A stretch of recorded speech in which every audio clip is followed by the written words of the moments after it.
My dad chose my cousin over me, funded his future, and ruined mine, but karma left him drowning in regret as I built my own life. I never imagined that I would be sharing this story, but here I am. I'm a 28-year-old man who has had a rather difficult life, particularly when it comes to family. My mother passed away while giving birth to me, which, I suppose, set the tone for the relationship I had with my father. He never really moved past her death and always treated me as if I were the reason she was gone. Naturally, I have no memories of my mother, but I've heard many stories from relatives about how thrilled she was to have me. She had always longed to become a mother and had faced years of fertility struggles before finally conceiving me. This knowledge only makes the whole situation more heartbreaking. She finally achieved her dream, only to have it tragically cut short. As I was growing up, our home was filled with photographs of my mother. My father kept everything just as she had left it, almost as if the house were a shrine to her memory. Her clothes remained hanging in the closet, and her books still lined the shelves. It felt as though I was living with the ghost of a woman I would never have the chance to know. Sometimes, I would sneak into their room just to touch her belongings, trying desperately to forge some sort of connection with the mother I never met. My relationship with my father, however, was entirely different. He was there in the physical sense, but emotionally, he might as well have been on a different planet. He went through the basic motions of parenting, ensuring that I was fed, clothed, and made it to school on time, but there was never any warmth or affection. No hugs, no words of love, not even a simple pat on the back for a job well done. I always felt like an outsider within my own home. Most days my father would barely even look at me, let alone engage in conversation. When he did speak to me, it was usually to criticize or compare me to my cousin Jake. Jake's father, my uncle, died in a car accident when Jake was 7, so my father kinda took him under his wing. I still remember the day we received the news about my uncle's death. It was a rainy Tuesday afternoon, and I was sitting at the kitchen table, working on homework, when the phone rang. My father answered, and I watched as his face crumpled while he listened to whoever was on the other end of the line. That was the first and only time I ever saw my father cry. After hanging up the phone, he sat down heavily at the table and stared off into space for what felt like hours. Jake began to spend a lot more time at our house after that. I was excited at first. I thought that having another kid around might make things more fun and might even help my dad open up a bit. But it didn't take me long to understand that Jake's presence made my relationship with my dad even worse. He often asked, "Why can't you be more like Jake?" Or Jake would never do that.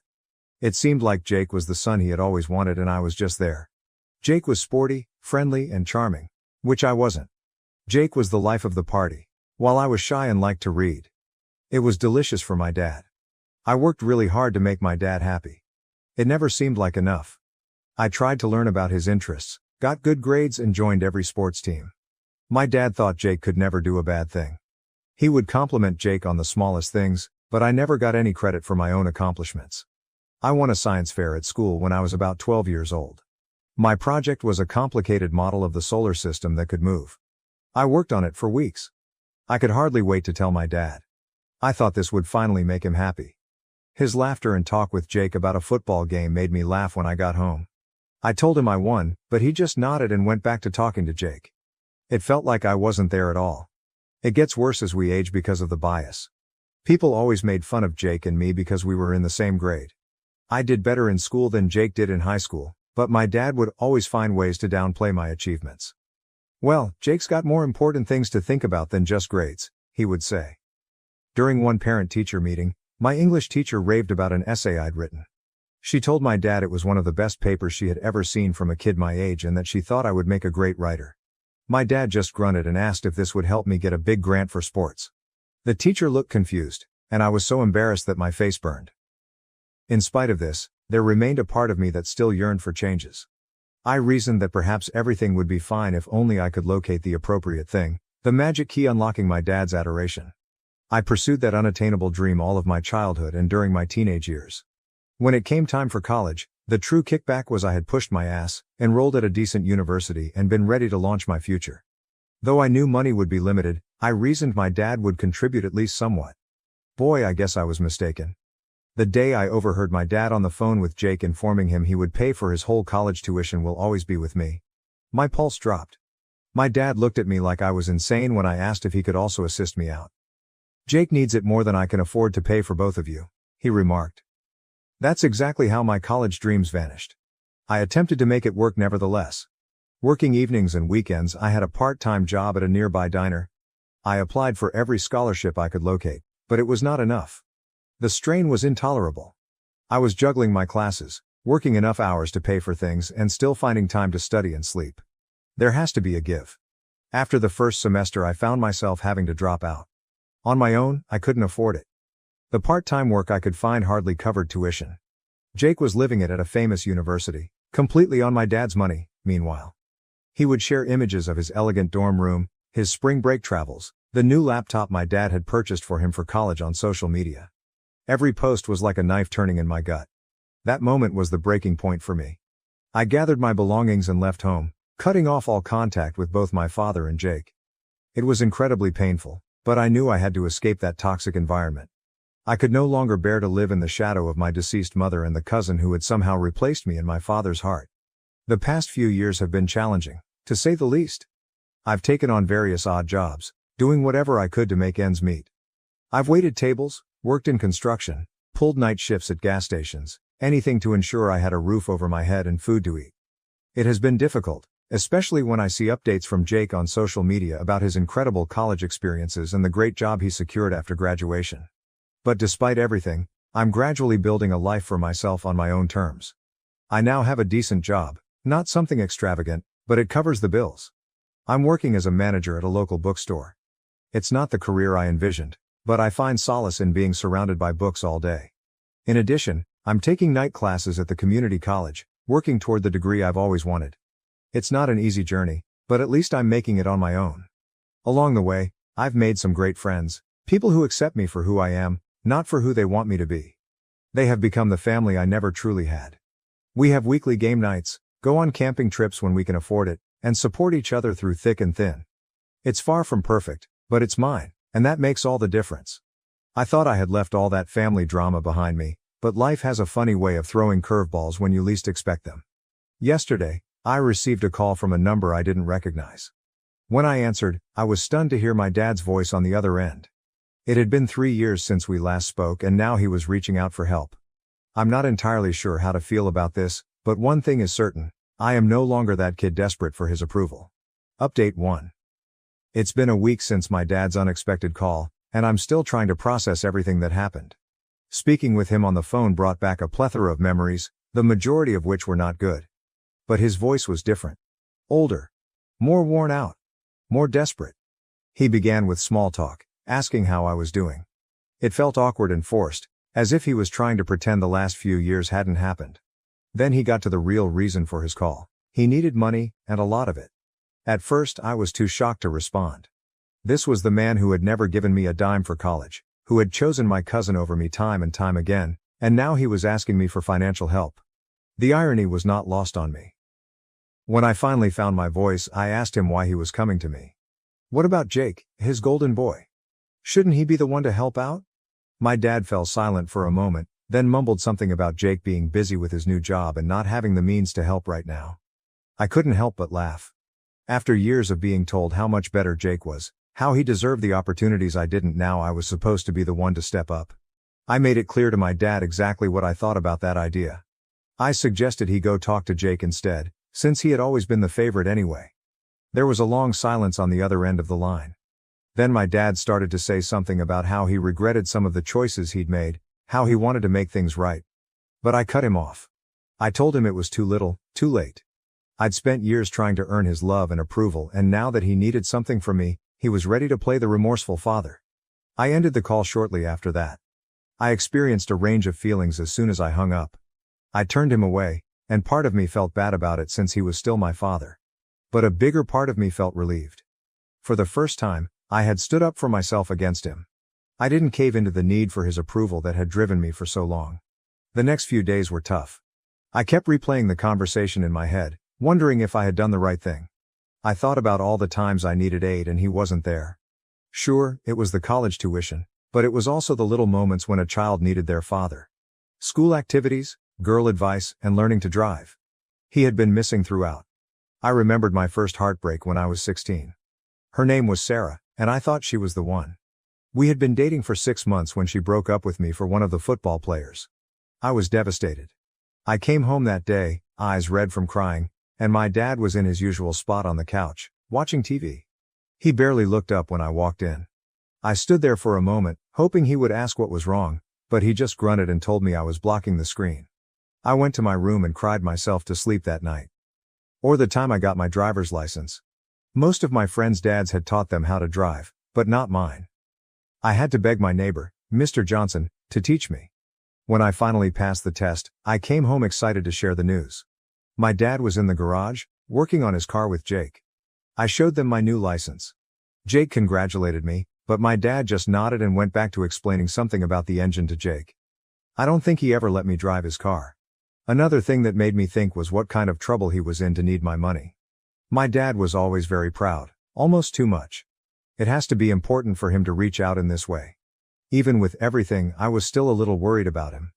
But then I thought about all the times I had been worried about my own future because I wasn't making enough money since I had to quit college. What did he care about then? I had to work things out by myself, which I did. I made my own life without his help. Why should I help him right now? I remembered the year I lived on my own after moving out. In order to start over, I moved to a new place where no one knew me. I got any job I could find and found a tiny studio room that I could barely afford. I cleaned during the day and worked as a bartender at night.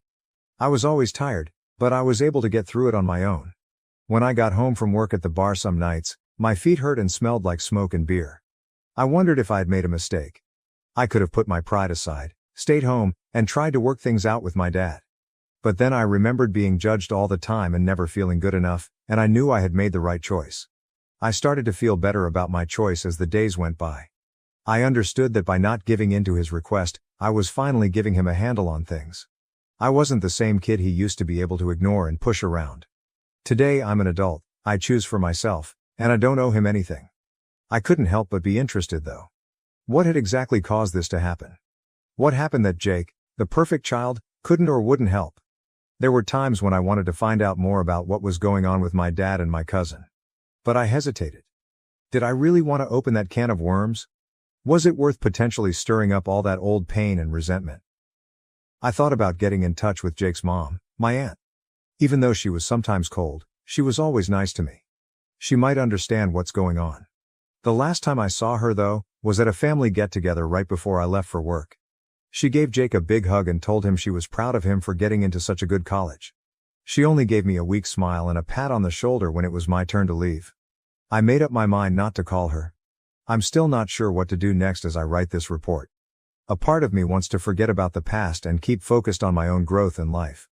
On the other hand, I can't help but wonder what's going on between my dad and Jake. Now that I think about it, only time will tell if I'd decide to look into it more or not. Update 2. It's been about a month since my last update, and a lot has happened. Despite my initial hesitation, my curiosity got the better of me. I decided to do some digging to find out why my dad suddenly needed help and why Jake wasn't stepping up. I started by reaching out to a few family friends who were still in touch with my dad. At first, they were reluctant to share much, but eventually, I pieced together a pretty clear picture of what had been going on. I called Mrs. Peterson first. She had been my mom's best friend and had always been kind to me growing up. She seemed surprised to hear from me but was happy to chat. After some small talk, I steered the conversation toward my dad and Jake. Mrs. Peterson hesitated, then sighed deeply before starting to fill me in. It turns out that my dad had gone all in on supporting Jake, far beyond just paying for his college tuition. He had helped Jake with the down payment on a house, bought him a car, and even invested in a business venture Jake wanted to pursue. To do all this, my dad had taken out loans and maxed out his credit cards. He was drowning in debt, all for the sake of giving Jake the life he thought he deserved. Mrs. Peterson told me about a conversation she had with my dad a few years back. He had been bragging about Jake's successes, talking about how he was going to be a big-shot businessman one day. When she asked about me, my dad had just shrugged and said he hoped I was doing okay. The indifference in his voice had shocked her. Next, I reached out to my old neighbor, Mr. Johnson, the one who taught me how to drive. He had always been observant and filled me in on some of the more recent developments. Apparently, Jake had convinced my dad to invest in a startup he was launching with some college friends. It was some kind of tech company, but Mr. Johnson wasn't clear on the details. What he did know was that my dad had remortgaged the house to get the money for the investment. The kicker? Jake's new job, the one my dad had proudly boasted about, wasn't going as well as expected. The business venture had flopped, And Jake was now struggling to make ends meet himself. When my dad turned to him for help with the mounting debt, Jake apparently told him he couldn't spare anything right now. Mr. Johnson had overheard an argument between my dad and Jake just a few weeks ago. Jake had come over, driving a flashy new car, and my dad confronted him about the failed business and the money he'd invested. Jake had yelled something about how it wasn't his fault the market had changed and that he'd pay my dad back when he could. Then he peeled out of the driveway, leaving my dad standing there, looking utterly defeated. I have to admit, a part of me felt a twisted sense of satisfaction. After years of being compared to Jake, constantly hearing how I didn't measure up, it turned out that the golden child wasn't so golden after all. My dad had placed all his hopes and resources into Jake, and now those hopes had crumbled. But mostly, I just felt tired of the endless drama, the lingering pain, and the constant what-ifs. I thought about how different things could have been if my dad had chosen to invest in me the way he did in Jake. Maybe I would have finished college, and perhaps I'd be in a completely different career today. But then again, maybe I wouldn't have learned the invaluable lessons I did about self-reliance and perseverance. I remembered the tough times after dropping out of college, how I juggled multiple jobs, often scraping by on ramen noodles and cheap coffee. I thought about the long nights I spent studying after exhausting shifts, driven by the determination to improve myself, even without the benefit of a formal education. It had been a hard journey, but it shaped me into the person I am today. I wasn't sure if I should tell my dad what I had learned. After some thought, I chose to text him. I told him I knew what was going on with Jake and the bill. I didn't offer to help, but I also didn't brag. What I really said was that I hoped he could see now that the decisions he made had effects on both of us. After a few hours, he answered. He said sorry and a lot of things in a long message. He told me that he knew he had been unfair to me and that his grief over my mom's death had made him lose his temper. He talked about how proud my mom would have been of the man I'd become, even though he wasn't a great dad. He asked if we could get together and talk. I thought about that message for a long time before I decided what to do. I still had a little boy inside me that wanted his dad's love, so there was a part of me that wanted to say yes. I imagined a time when we'd get together, talk things out, and our relationship would be fixed magically. But as an adult who has had to work hard for everything, I knew better. I reflected on all the important milestones in my life that my father had missed, like my high school graduation, where I scanned the audience, hoping to catch a glimpse of his face, only to feel the sting of disappointment. I thought about my first apartment, which I furnished with second-hand items and a lot of determination, and the promotion I recently received at the bookstore, a moment I had no one to share with except my friends. In the end, I decided to respond to my father, letting him know that I was not ready for a meeting. While I acknowledged his apology, I made it clear that words alone could not erase the years of neglect and favoritism I had endured. I expressed my need for time and space, and I told him that he needed to respect that boundary. I also made it abundantly clear that I would not be bailing him out financially. His decisions had brought him to this point, just as my decisions had led me to where I am now. It was not my responsibility to fix the mistakes he had made. As I sit here writing this update, I feel a sense of relief. Not happiness exactly, but as if a weight has been lifted from my shoulders. For so long I carried the burden of trying to earn my father's love, constantly questioning what was wrong with me that made him favor Jake. Now I realize it was never about me at all. It was about his own unresolved issues, his inability to cope with loss and grief. I am uncertain about what the future holds for my relationship with my father, or whether there will be any relationship at all. Perhaps one day, we will have a genuine conversation about everything that has transpired. Perhaps not. For now, I am focusing on my own life and personal growth. I am continuing with my night classes, diligently working toward that degree. I am also building relationships with people who appreciate me for who I am, not for who they want me to be. Just last week, I helped my friend Sarah, not Sarah from high school, move into her new apartment. As we unpacked boxes and arranged furniture, it dawned on me that these connections, this chosen family, are what truly matter, not the approval of someone who was never able to recognize my worth. Life is not always easy, but I am forging my own path. And for the first time in a very long time, I feel like I'm exactly where I'm meant to be. I do not know what tomorrow will bring, but I am confident that I will face it on my own terms, with the strength I have developed through years of self-reliance. That is something my father's favoritism can never take away from me. Thank you for watching. If you haven't subscribed yet, please do so and hit the notification bell to stay updated with more shocking real-life stories happening around you.